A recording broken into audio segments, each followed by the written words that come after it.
Insights with Terri Coots, a weekly look through the eyes of predictive astrologer Terri Coots. Here's Terri. Hi everyone, this is Terri, and you're listening to Insights with Terri Coots. Thank you for joining me for the week to explore together of June the 21st through the 29th, 2025. So again, thank you so very much for your time. Nothing is more important than our time. Well, maybe our health. Now, we have Gemini in the sun sign, and Gemini is that energy of curiosity and wanting to learn things, being able to take information and turn it into something usable, and curiosity. I think curiosity is just the most wonderful thing, because with curiosity, we're able to discover, we're able to ask questions, we're able to open our minds up. We don't have to swallow it hook, line, and sinker, but at least if we're curious about it, that's a good thing. So Gemini energy supports that, and that's an overview for us for the next little bit of time. So this is a time if you've got the inclination to get together with friends that are interesting and people that have maybe interests in different subjects than what you're normally used to, will give you an opportunity to explore something that you haven't maybe heard of or weren't involved in, and it really opens some doors. So it's a time of processing, and it's a time of information. And Mercury, the planet of the mind, how we think, how we communicate, that's in Cancer. And Cancer is a very loving, home-bodied, loyal kind of energy. So in this mindset, we're looking at thinking more towards how do I keep my family together? What does my family need? Now that's going to change on the 27th of this week, and that will go into Leo.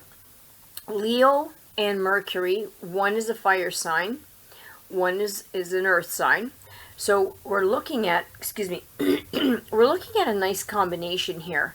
It can lend enough impulse to our thinking to get us started on projects, get us maybe a little bit excited about something, and just that fire, get us to just try it, just jump into something.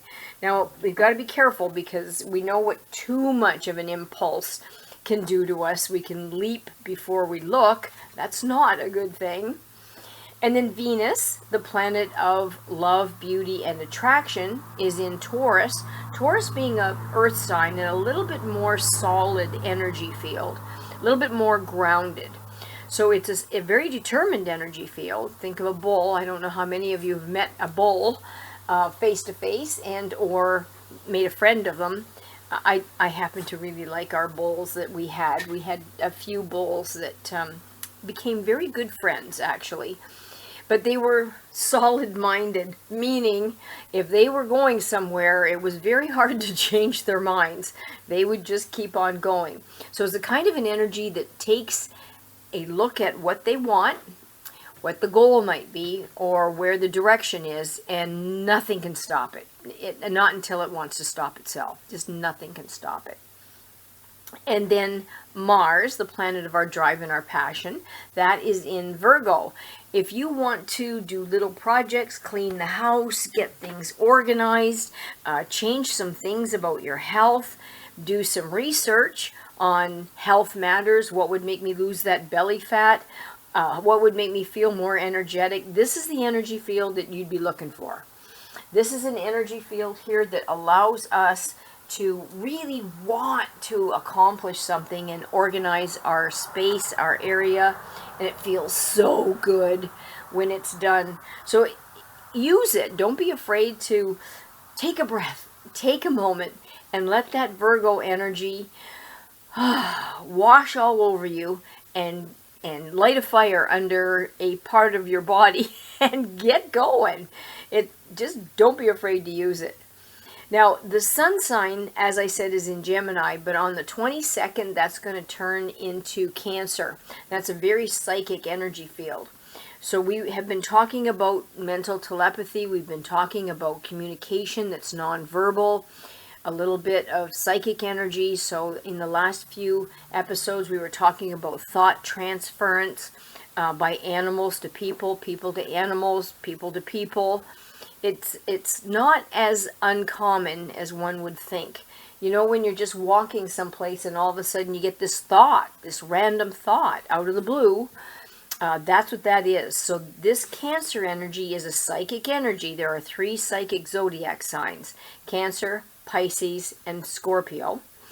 So when you have a double Cancer like this, the psychic energy would tend, not necessarily only, but would tend to play out more in the types of feelings that we get for our family, at feeling something is wrong, the just that overwhelming, I don't know kind of thing, and then we find out there was something wrong, or there was something right, or I should pick up the phone and talk to so and so.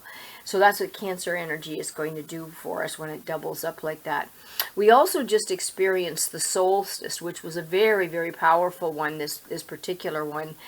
So with the new moon that we're having on Wednesday, the 25th, and that new moon is in Cancer as well. If you're interested in opening up those doors of letting yourself be precognitive or just preemptive, where you just know something's coming and you work something a little differently. I'm thinking of an example. I'm always working with animals, and I've had a whole bunch of little ducklings being born at different times. I have little geese being born. I have little turkeys. I have chickens, little tiny baby chickens. They're the size of little Timbits running all over the place. And there just might be one day where my routine is just normally open all the doors, let them all out, and they all just forage. And I watch them making their peeping, turking, tribbling sounds. And then just as I'm opening the door, something feels, maybe I'll just wait on this for a little bit. And then a big thunderstorm runs across the area, or a big truck from Amazon runs in, and maybe the ducks would have been in the wrong spot at the wrong time. And I'm so grateful that I just held off in opening that particular door. So that's what that psychic energy of Cancer is. It just lets us try to keep everybody safe, and you get these feelings of it. Now, Monday, which is the 23rd, the moon will be in that Gemini energy, and Gemini changes into Cancer on the 22nd. So you're going to have a little bit of leftovers there. You'll have the leftover Gemini and the new Gemini energy in the moon. So again, if you have somebody that you want to have a really good talk with, or you need to have somebody understand something that you want to express to them, there will be better abilities to communicate, to process, maybe listen. That's a real tough one for people right now, I'm finding. But it's all there for us if we want to use it. And then towards the end of the week, we are going to be in that moon is going to be in Leo. And that's a fiery kind of energy, and that will be pairing up with where Mercury is. So it's an impulse energy, but it's the kind of good one where, I'm walking out to the barn and I think, I got 20 minutes. I'm just going to grab the weed whacker and I'm going to do 20 minutes of weed whacking. Well, that's awesome, because 20 minutes is gone, but I feel so good about getting at least that much weed whacking done. So it was an impulse, wasn't planning on doing it, didn't have anything prepared, just went at it. And a whole bunch of that is the credit goes to Virgo, where Virgo said, why don't you leave your safety glasses, your charged up battery, and your weed whacker handy, so you don't have to go running all over for it, and you can just grab it and do a quick job. And that ability to look ahead and self-prepare allowed me to get some jobs done that maybe I wouldn't have tackled, thought I needed more time. So that kind of energy is how it works for other people, and myself included. Now, health-wise, what we might be looking at is some shoulders, arms, your bronchial tubes, your lungs, your hands. If you're weak in those areas, it may be a little bit more challenge for you. So if you're vulnerable in that area, take care of those body parts. Then about the middle of the week, our stomach might be a little bit more sensitive than normal. And then towards the end of the week, you want to watch your heart. If you have high blood pressure or you have heart issues, be a little bit more careful with that body part, because it's going to be under a little bit of stress because of the universe, and we need to look at, how do I help you, little guy? So this would be a time where I might be taking your pulse or making sure your blood pressure stays in good shape. Now, the number that was given to us is the number 9, and that's a very idealistic kind of energy field. So it'll put us in an approach that is more, I wouldn't say as realistic as it could be, but it's idealistic. And I think right now we can use that. And it also helps us look at our surroundings in a more positive way. And it supports a journey for us that can help us gain some experience, help us maybe meet some people that will enable us to continue well on our journey. It's a very high level of mental energy. So that number 9 is a really big advantage to us for this week. What I want is, I'm hoping that the people that listened to our podcast last week about communication with animals, how they do try to communicate with us. The elephant whisperer was one of them. Dogs that know when their owners are coming home was another one. I hope you had a chance to listen to those, because if you're interested in any way, shape, or form in that vibration of, I'm going to say, non-speaking communication, those books are kind of a must to listen to. They were done very pragmatically and without a whole bunch of flowery and flamboyance that makes it too flowery and doesn't make sense to me. Because of all this Cancer energy, the Cancer in Mercury, the Cancer that's going to be changing from the Sun sign on the 22nd, from Gemini to Cancer, and the Cancer energy that is in the Moon this week, what I'd like you to bear in mind is, if I had one word to describe Cancer, not the disease Cancer, the zodiac sign, I would say love. And that love vibration is the strongest force in the universe. The vibration of love, true, unconditional love, that overwhelming feeling when you see somebody doing something good for somebody else, or you just feel that love towards another person, or you feel the love coming into you from your person that loves you, or your dog, or your cat, or your horse, or your goose, whatever. It just feels unbelievably strong, and you couldn't describe it.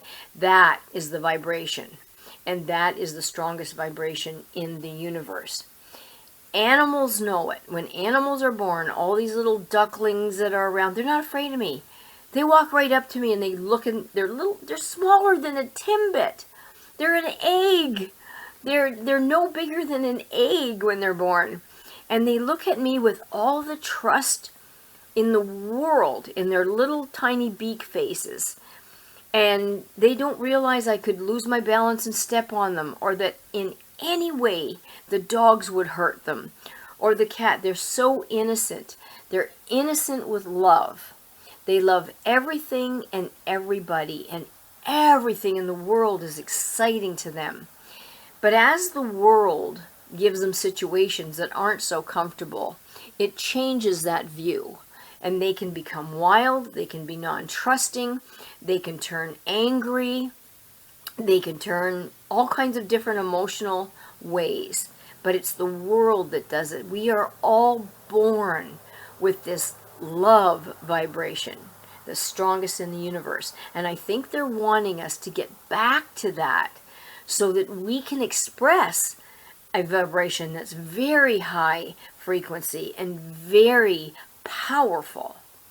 And telepathy, nonverbal communication that comes in thoughts, comes with a feeling that's like that. So when, I can't describe it, but when that animal connects with me in pictures and feelings, they let a feeling wash over me, or vice versa. That is such a powerful event, and I would be so happy to have all of you experience that as well. So if you can, this week, just take a moment. If you have a pet, just take a moment with that pet and maybe feel the love. I know that sounds so quaint, but really feel the love. Let your body, let your emotions feel it. And that would be the door that starts to open. Excuse me.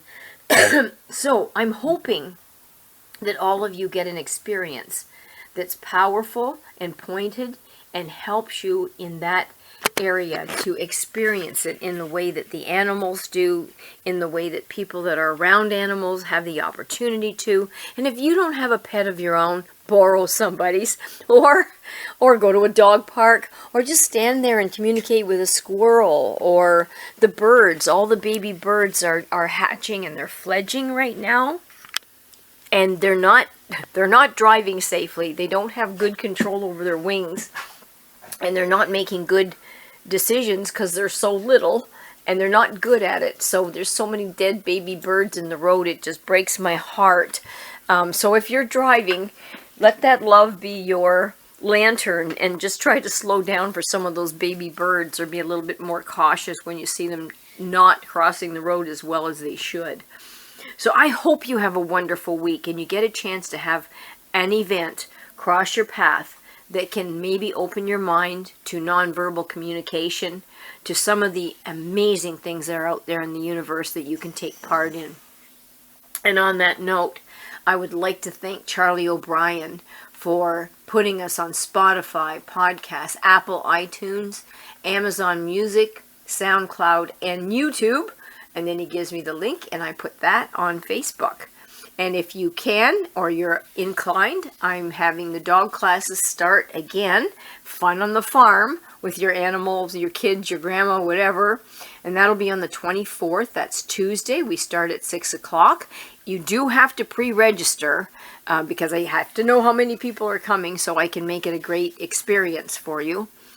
You can call or text for a reading or for help with your animal. 519-726-6699, and you can email me at terri.coutts@gmail.com. And again, I want to thank Charlie for doing all the work that he does getting these things up, because I wouldn't know how to do it. And if you get a chance, listen to him on the Big 8 Radio. That's the Big 8, number 8, radio.com. It's really good. Alrighty, you guys have a wonderful, wonderful week. I will talk to you again next week, God willing. Enjoy yourselves. Love each other. Be kind. Bye for now. Thanks for listening to Insights with Terri Coots. Visit Terri's website at terriworld.com. TERRI world.com.